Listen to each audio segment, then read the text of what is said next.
Olá, boa noite. Nós vamos entrevistar ao longo desta semana os candidatos à presidência mais bem colocados na pesquisa Datafolha de intenção de voto, que foi divulgada no dia 28 de julho. Pela ordem determinada em sorteio, com a presença dos assessores dos partidos, Jair Bolsonaro, do PL, é o entrevistado de hoje. Amanhã, Ciro Gomes, do PDT. Na quinta-feira, Luiz Inácio Lula da Silva, do PT. E na sexta-feira, Simone Tebet, do MDB. Nós vamos abordar os temas que marcam cada uma das candidaturas. O tempo total dessa entrevista é de 40 minutos. E, ao fim, o candidato vai ter 1 minuto para as considerações finais. Candidato Bolsonaro, boa noite. Obrigada pela presença. Eu agradeço também a sua presença, candidato, e o tempo começa a ser contado a partir de agora. Nós vamos começar a entrevista com um assunto que tem mobilizado os brasileiros. O senhor tem xingado ministros do Supremo Tribunal Federal, tem feito ataques sem prova nenhuma ao sistema eleitoral brasileiro. O senhor chegou, inclusive, a ameaçar não ter eleição no Brasil, como se coubesse ao senhor decidir uma coisa dessas. Candidato, com franqueza, o que é que o senhor pretende ou o que é que o senhor pretendeu com isso? O senhor pretendeu, por acaso, criar um ambiente que, de alguma forma, permitisse um golpe, contra o qual, inclusive, a sociedade civil se manifestou agora com a divulgação de 2 manifestos ou outros manifestos em defesa da democracia? Primeiro, você não está falando a verdade quando fala xingar ministros. Não existe. Isso não existe. É um fake news da sua parte.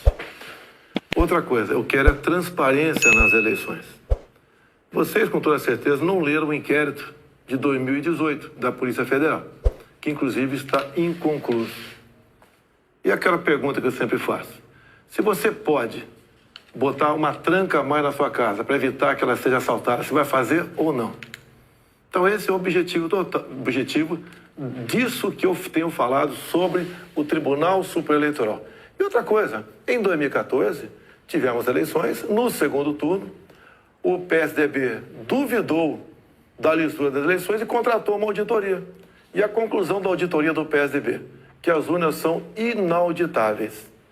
E só para ficar bem tranquilo aqui, em 2018, houve uma denúncia de fraude, e a senhora Rosa Weber determinou que fosse aberto um inquérito pela Polícia Federal para apurar a fraude. Que, obviamente, se houve fraude, eu ganhei, quem fraudou seria eu. A PF começou a apuração. E quem informou o que eu vou te falar aqui para a PF foi o Tribunal Superior Eleitoral.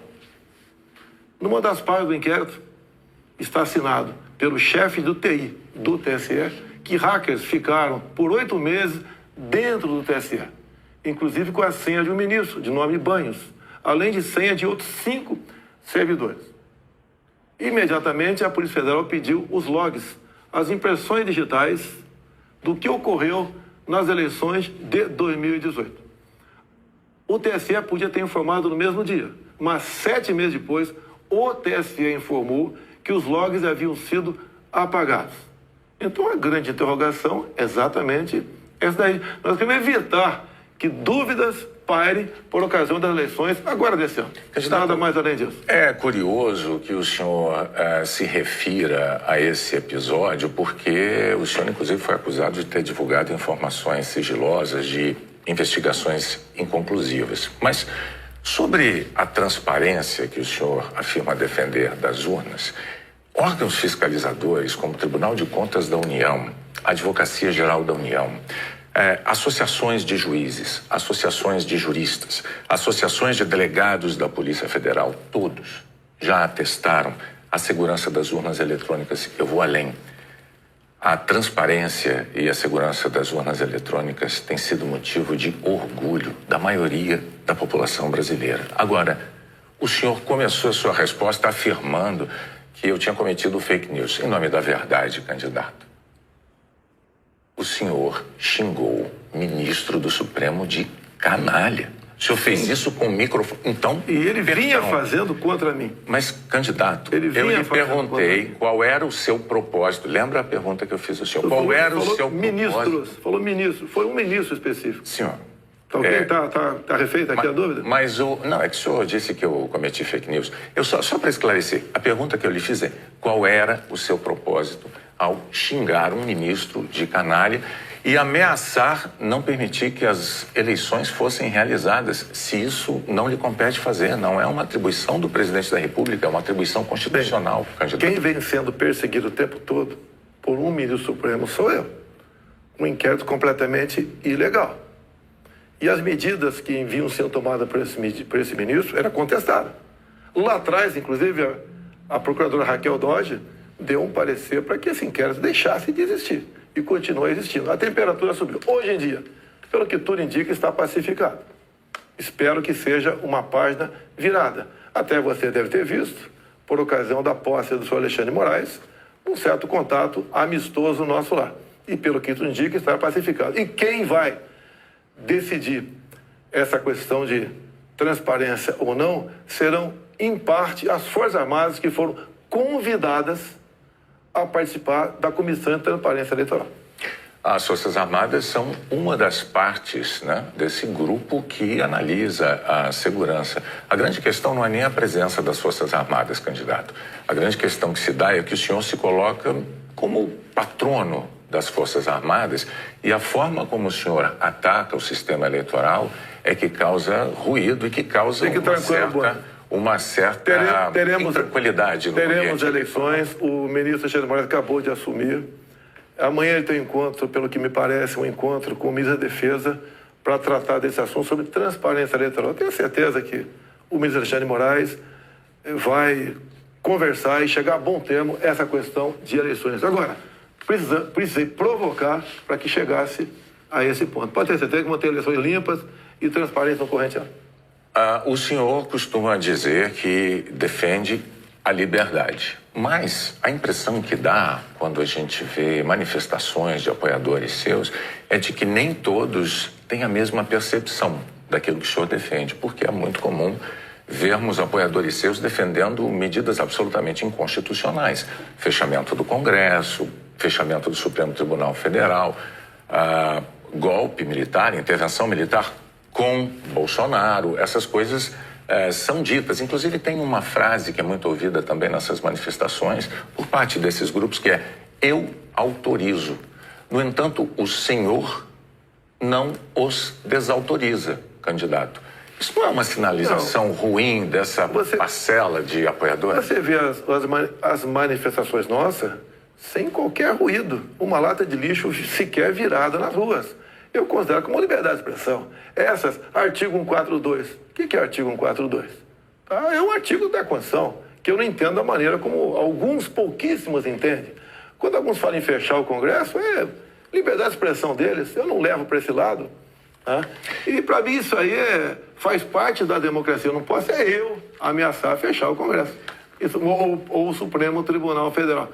Então, Bonner, eu não vejo nada demais, vejo como liberdade de expressão, como alguns falam em AI-5, nem existe mais AI-5. Você querer punir alguém por ter levantado uma faixinha no meio da multidão AI-5, bom, isso aí é uma coisa que, no meu entender, não leva a lugar nenhum. Agora, o outro lado... Eu não quero interrompê-lo, mas é que o senhor disse algo muito...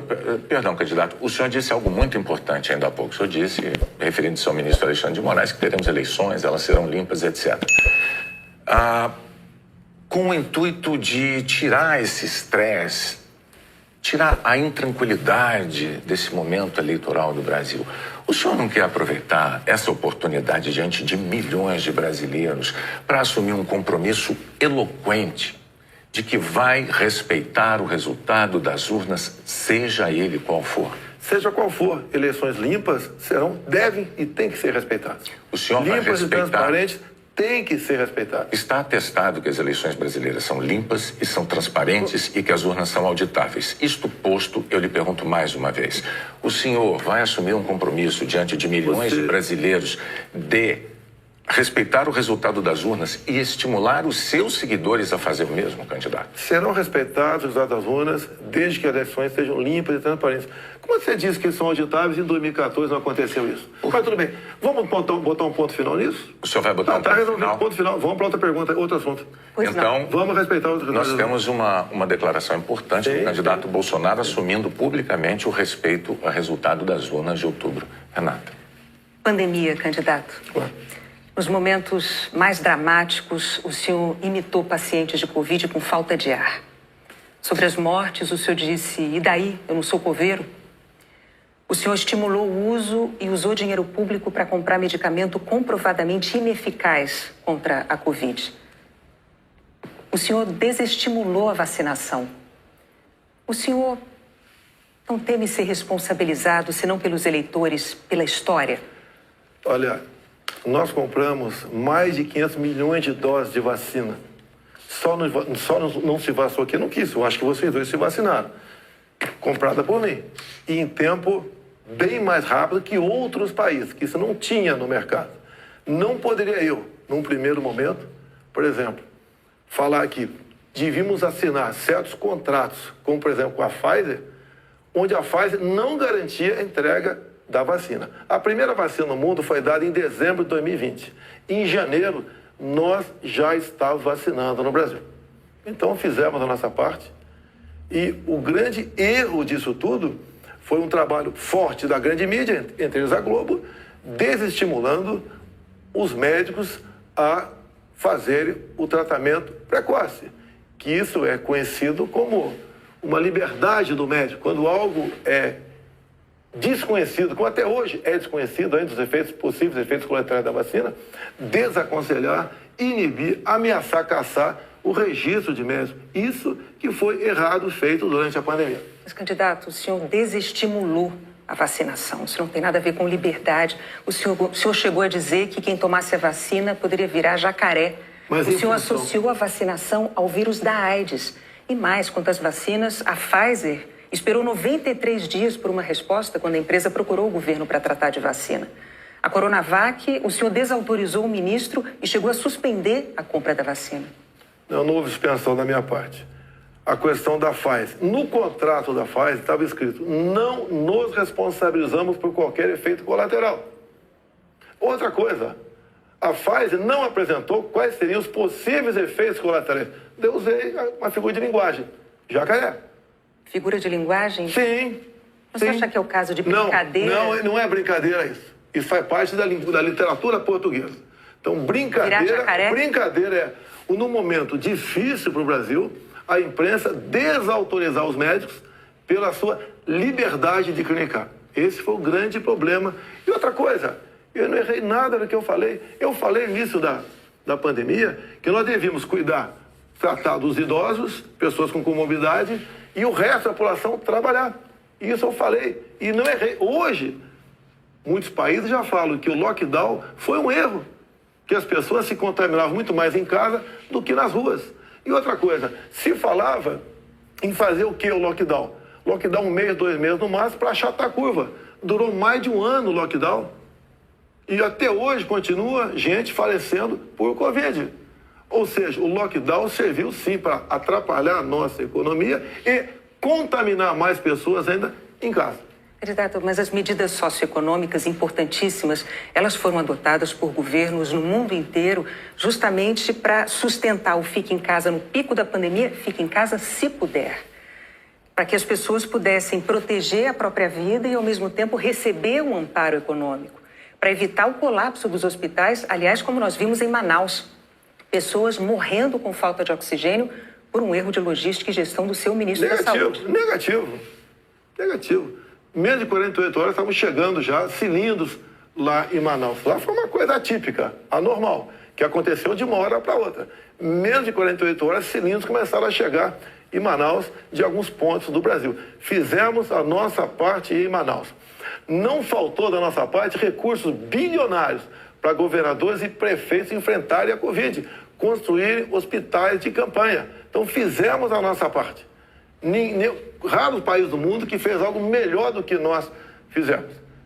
E o resultado, até o OMS reconhece isso daí. Fizemos a nossa parte. O senhor mencionou 48 horas, o fato é que Manaus ficou uma semana, mais de uma semana, 9 dias, sem receber o apoio das pessoas com falta de oxigênio nos hospitais. Não é verdade isso. Agora, não é verdade. Candidato, sobre o seu comportamento, com as frases que eu mencionei, imitando pacientes com falta de ar, muitos viram isso como um sinal de falta de compaixão. Eu queria que você botasse no ar eu imitando falta de ar. Realmente... Mas falta de compaixão... Então você começou a mudar. Desculpe, você começou a mudar, tudo bem. Eu completar a minha frase. Muitos viram isso como uma falta de compaixão, de solidariedade com os doentes, com as vítimas, com os parentes das vítimas. O senhor se arrepende? A solidariedade, eu me manifestei conversando com o povo nas ruas, visitando a periferia de Brasília, vendo pessoas humildes que foram obrigadas a ficar em casa sem ter um só apoio do governador ou prefeito. Isso que aconteceu. E nós fizemos exatamente o quê? Demos o auxílio emergencial imediatamente. 68 milhões de pessoas humildes começaram a receber o auxílio emergencial. Eles estavam condenados a morrer de fome dentro de casa. O senhor não se arrepende das declarações? Ou ir para as ruas, fazer o que não queriam. Poderiam ter um caos na rua, caos porque pessoas com fome iam para a rua. Criamos imediatamente o auxílio emergencial. Fizemos a nossa parte. Demos tanto dinheiro para governadores e prefeitos que a gente não tem notícia de eles terem atrasado folha de pagamento ou até mesmo 13º. E quando tivemos a oportunidade de investigar fraudes, aquela CPI do circo feita por Renan Calheiros, Omar Aziz e Randolfo Rodrigues, não quiseram investigar os desvios de recursos enviados para 9 governadores do Nordeste. Fizemos a nossa parte e tratei com muita seriedade essa questão. Agora, não adotei o politicamente correto. Não estimulei. Inclusive, o que eu falei é que quando foi decidido o que era essencial, o trabalho essencial, eu falei, deve ser todo aquele necessário para o homem ou a mulher levar o pão para dentro de casa. A própria MS concordou comigo nessa questão. Então o senhor chama isso de politicamente incorreto? O senhor não se arrepende do seu comportamento, das frases que fez, imitando pessoas com falta de ar, como solidariedade com as famílias que sofreram? Você acabou de falar que eu não imitei falta de ar e voltou a falar em falta de ar novamente. Você voltou a falar em falta de ar novamente. 700 mil mortos. A minha pergunta é muito específica. O senhor se arrepende Lamento as mortes. Não tem que não perder um parente, um amigo. Lamento as mortes. Agora, não poderia ser tratada a Covid da forma como começou a ser tratada. E quando você fala em tratamento precoce, lembre-se que no protocolo do Mandetta tinha o tratamento precoce lá, mas só em casos graves, onde eu não concordei com ele. No início, o protocolo do Mandetta era vá para casa.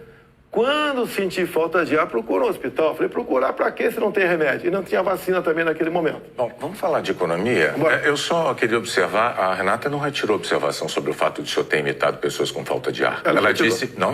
Ela disse que o senhor imitou gente com falta de ar e que faltou também a solidariedade. Foram as duas coisas. E o senhor não respondeu. Mas, candidato, o senhor já deixou claro que o senhor acha que mais brasileiros se contaminaram por ficar dentro de casa sem se expor. Não, o senhor disse isso. Nova York, mostra isso aí. O senhor disse isso. Então, vamos agora para a economia. Dentro de casa do que fora de casa. Vamos para a economia, que é um tema que o senhor também gostaria de abordar certamente. Em 2018, como candidato, o senhor disse assim, numa entrevista: eu sei do que é que o povo precisa. Inflação baixa, taxa de juros menor, dólar menor. Aí veio o seu governo, os juros básicos da economia dobraram, a inflação mais que dobrou, o dólar que estava em R$ 3,90 está em mais de R$ 5,00. É verdade que tudo isso se deu num cenário de pandemia e num cenário também de guerra na Ucrânia. Ocorre que esse cenário não mudou, não é? A pandemia não acabou, infelizmente, e a guerra da Ucrânia é uma realidade ainda. Pergunto, candidato, qual é o seu plano, uma vez reeleito, para cumprir num segundo mandato as promessas que o senhor fez em 2018 para a economia? Primeiro, as promessas foram frustradas pela pandemia, por uma seca enorme que tivemos no ano passado e também pelo conflito da Ucrânia com a Rússia. Se você pegar os dados de hoje, você vê o Brasil como talvez o único país do mundo com uma deflação. Um país onde vai ter uma inflação menor do que, por exemplo, a Inglaterra, menor que os Estados Unidos. Você vê também que a taxa de desemprego tem caído no Brasil. os números da economia são fantásticos, levando-se em conta o resto do mundo. Nós não podemos... Se fosse apenas o Brasil com esses problemas, eu seria o responsável. O que nós pretendemos fazer? É continuar exatamente na política que estamos fazendo desde 2019. A grande vacina a favor da economia em 2019 foram reformas, como, por exemplo, da Previdência. Foi, por exemplo, a Lei da Liberdade Econômica. Foi a modernização das NRs, das normas regulamentadoras. Milhares de normas nós deixamos de lado, nós revogamos. Então, a grande reforma da economia foi feita, a grande vacina foi feita em 2019, que fez com que nós pudéssemos suportar 2020. Nós pegamos 2020 e 2021 e tivemos um saldo positivo de quase 3 milhões de empregos no Brasil.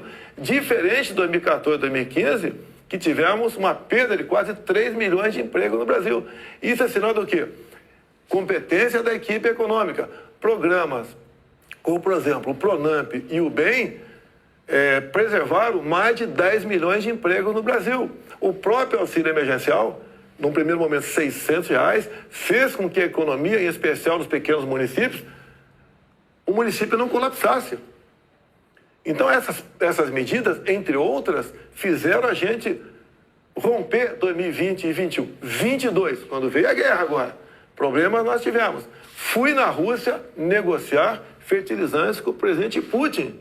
Se não tivesse ido, não teria ido fertilizante para a nossa safra agora, desse segundo semestre. Não, isso é importante. Não. Isso garantiu o quê? A segurança alimentar do nosso Brasil e do mundo. Só para concluir, então, num segundo mandato, o senhor daria sequência aos planos que foram estabelecidos e desenvolvidos no primeiro mandato. Bonner, você vai ver, Bonner, nós somos o 7º país mais digitalizado do mundo, tá? Nós fizemos muita coisa no Brasil, atendemos realmente a todas as camadas da sociedade. Só agora, na questão do IPI, a proposta do Paulo Guedes, que está parada no Supremo Tribunal Federal, nós pretendemos diminuir impostos de 4 mil produtos em 35% de IPI. Para o segundo mandato. Não, desse agora. É que a proposta parou no Supremo Tribunal Federal. Estamos há semanas... Agora, senhores, para que a gente possa abordar... Isso começou há 2 meses a redução de IPI, não foi de agora. Para que nós possamos abordar nessa entrevista o maior número de temas, vamos prosseguir, vou falar sobre meio ambiente. Em 2020, o seu então ministro do Meio Ambiente, Ricardo Salles, disse que era para aproveitar que a imprensa toda estava focada na cobertura da pandemia para ir desregulamentando as leis ambientais, o que ele chamou de passando a boiada. Fato é que, no seu governo, a taxa anual de desmatamento da Amazônia deu um salto, é a maior em 15 anos. O senhor continua apoiando essa política de desregulamentação? Olha, você tem que pensar que na Amazônia você tem quase 30 milhões de habitantes lá. Tem 30 milhões de brasileiros na Amazônia. Primeira preocupação é essa. Outra, qualquer propriedade lá tem que preservar 80% e pode usufruir de 20%. Eu tentei, nos primeiros 2 anos de mandato, fazer a regulação fundiária, para saber, por exemplo, qualquer local desmatado ou com foco de calor, de quem é o CPF daquela propriedade. O presidente da Câmara não colaborou para botar essa proposta avante. Agora, quando se fala em Amazônia, por que não se fala também agora na França, que há mais de 30 dias está pegando fogo? A mesma coisa está pegando fogo na Espanha e Portugal. Califórnia pega fogo todo ano. No Brasil, infelizmente, não é diferente. Acontece. Grande parte disso aí, alguma parte disso aí é criminoso, sei disso. Outra parte não é criminoso. É o ribeirinho que toca fogo ali na sua pequena Uma coisa propriedade. É incêndio natural, outra coisa é o desmatamento. O Pantanal Mato-Grossense é comum pegar fogo de forma espontânea. Agora, candidato, a favor das críticas dos especialistas à sua política ambiental, tem os números. No seu governo, a taxa anual de desmatamento da Amazônia saltou de 7.500 quilômetros quadrados em 2018 para 13 mil ano passado. O levantamento do MAP Biomas mostrou que 97% dos alertas de desmatamento emitidos desde 2019 não foram fiscalizados pelos órgãos responsáveis, 97%. Especialistas dizem que quando o senhor desautoriza, por exemplo, a destruição de equipamentos pelos órgãos fiscalizadores ou quando o senhor desmonta órgãos como o IBAMA, o senhor está passando uma mensagem de incentivo a quem desmata ou ao garimpo ilegal. Primeira coisa, a destruição, como dá em lei, é se você não puder retirar o equipamento daquele local. O que vinha acontecendo, e ainda vem, infelizmente, é que o material pode ser retirado do local, porque se chegou lá, pode ser retirado. E há o abuso de uma parte. E como eu disse para você, tem abuso locais... de qual parte? Tem locais na Amazônia ali que é permitido. Mas desculpa, eu não entendi. Abuso de qual parte do órgão fiscalizador? Sim, por parte do IBAMA. Sim. Por que, candidato? O que seria um Mas abuso o seguinte, o que diz a lei... na defesa da floresta O que diz a lei, um trator, por exemplo, você tem que tocar fogo se não puder retirar daquele local. O que e muitas vezes o pessoal do IBAMA faz? Toca fogo mesmo podendo retirar o material de lá. Mas a quem interessa defender a posse de um trator utilizado para derrubar árvores na Amazônia, candidato? Mas não está derrubando árvore na Amazônia, está derrubando em áreas, muitas vezes... Mas a lei não fala se um local é permitido ou não. A quem interessa, candidato? A lei não fala. Tem sido destruído, vem ser destruído. A minha orientação é cumprir a lei. Nada mais além disso. E os órgãos fiscalizadores... Olha só, a Amazônia é do tamanho da Europa Ocidental.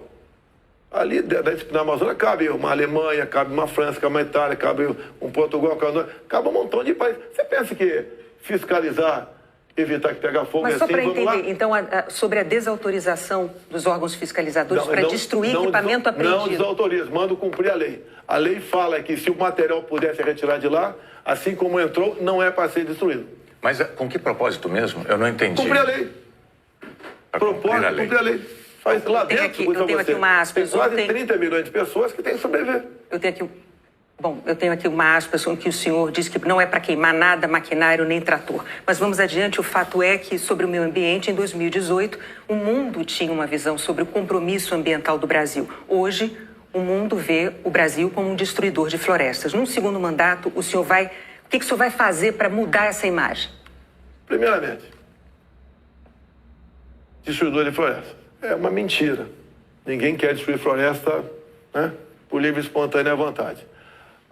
O acordo Mercosul-União Europeia estava travado. Com os problemas agora da guerra, Ucrânia, Rússia, a União Europeia quer acelerar o acordo conosco para o Mercosul. Dizer mais, a Alemanha está usando combustíveis fósseis. Por quê?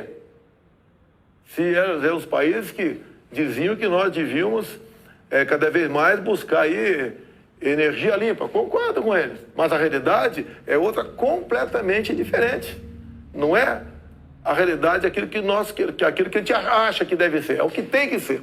Países da Europa já estão em contato conosco, por exemplo, atrás do hidrogênio verde. O Brasil será uma grande potência fornecedora de energia hidrogênio verde.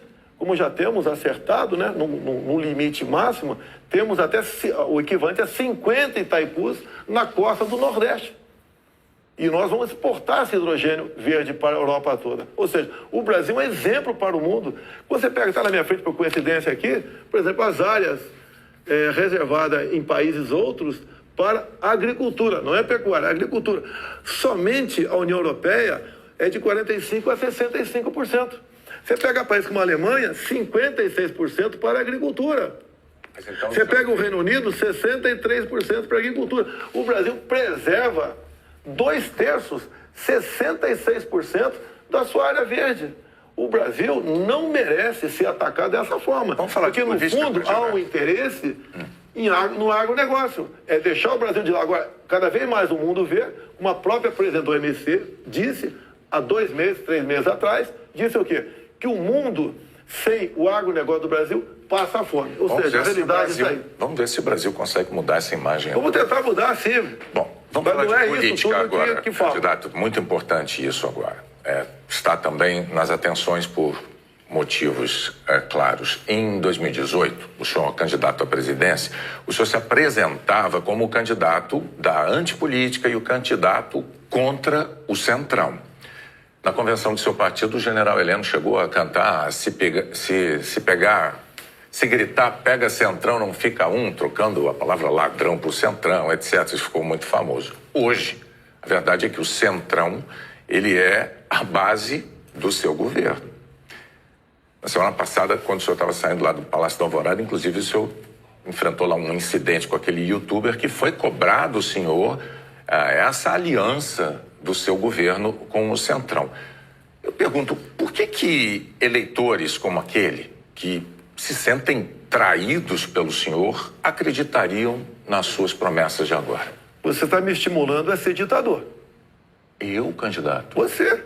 Porque o Centrão são mais ou menos 300 parlamentares. Se eu deixar de lado, eu vou governar com quem? Não vou governar com o parlamento. Então você está me estimulando a ser um ditador. São 513 deputados. 300 são de partidos de centro, pejorativamente chamados de Centrão. O lado de lá, os 200 que sobram, é pessoal do PT, PCdoB, PSOL, Rede. Não dá para você conversar com eles. Até eles não teriam número suficiente para aprovar sequer um projeto de lei comum. Então, os partidos de centro fazem parte, grande parte, da base do governo para que nós possamos avançar em reformas. Como temos avançado em muitas coisas. Como, por exemplo, através do Centrão, nós conseguimos o Auxílio Brasil de R$600 para 20 milhões de famílias. Dá para imaginar isso? E olha só, os partidos de esquerda votavam contra o parcelamento dos precatórios, que era condição para a gente dar lá atrás R$400 de Auxílio Brasil para esses mais necessitados. Então o PT votou contra o Auxílio Brasil de 400. Não, votou contra a questão dos precatórios. Do parcelamento, que sem parcelamento você não tem como conseguir recurso no orçamento para pagar os 400. Assim como agora o PT também votou contra, tá? Ou melhor, discursou contra os R$600 e votou favorável.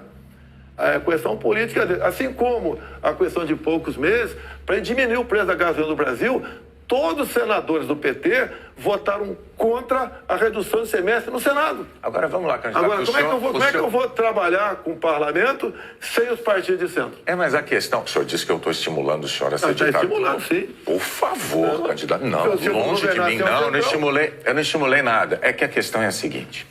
Em 2018, o senhor chegou a dizer, até com propriedade, que governos anteriores tinham feito alianças com o Centrão.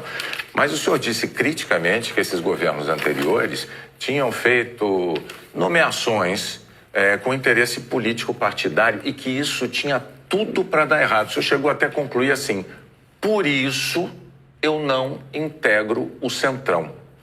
Mas recentemente, há dias, o senhor, com muita naturalidade, disse assim: eu sempre fui do Centrão, eu vim do Centrão.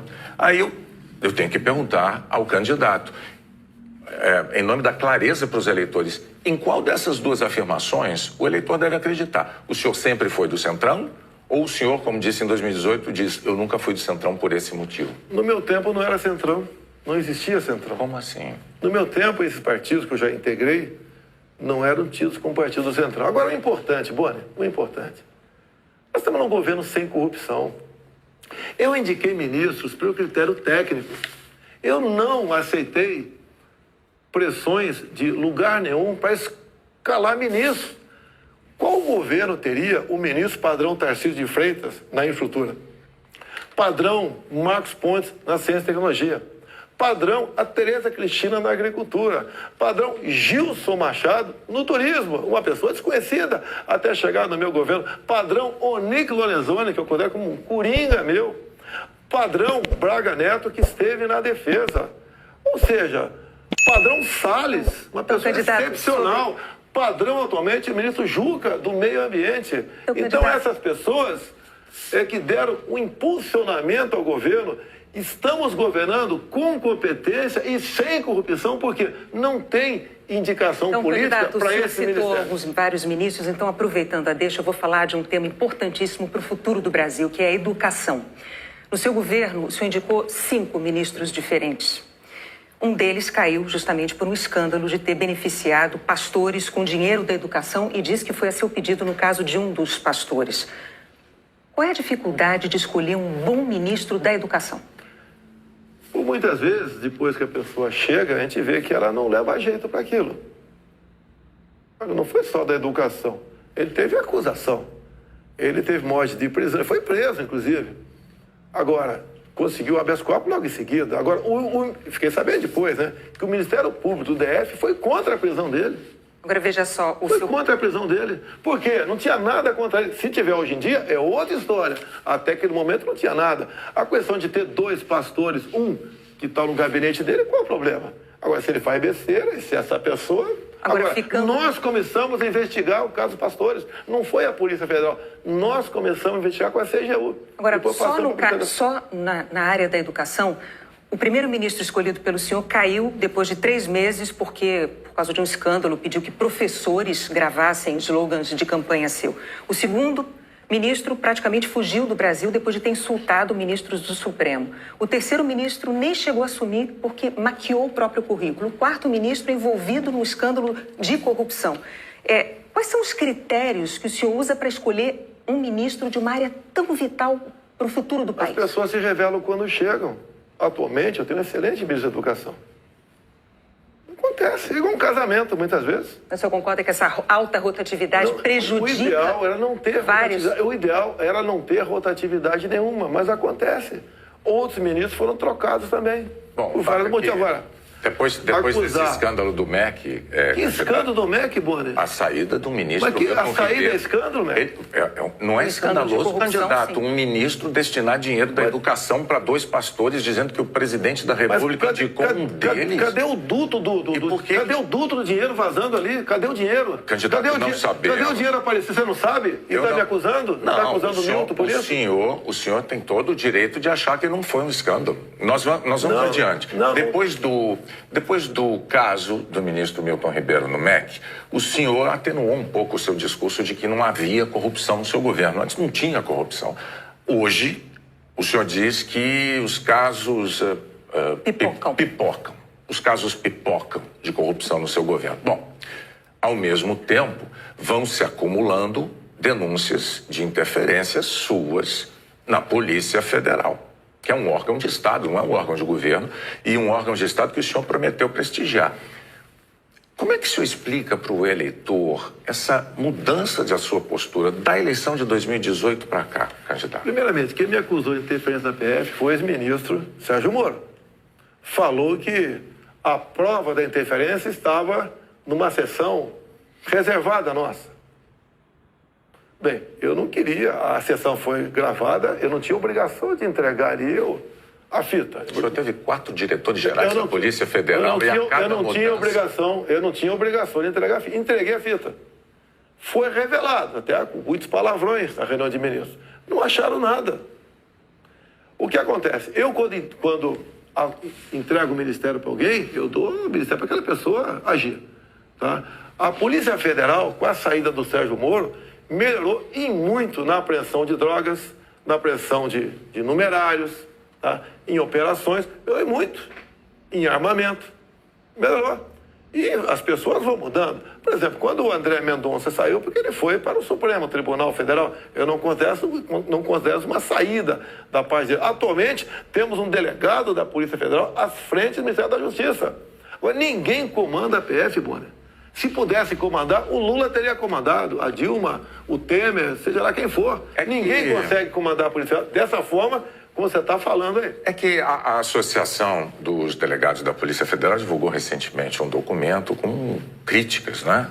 Eles afirmaram que o senhor e a sua equipe de governo trouxeram desgaste, eu estou lendo aqui os termos dele, trouxeram desgaste à imagem da instituição Polícia Federal e também prejuízos para os policiais federais. E que falas suas, candidato, jogaram desconfianças sobre a autonomia e sobre a imparcialidade da Polícia Federal, que goza de autonomia já há alguns anos, como ninguém poderia negar.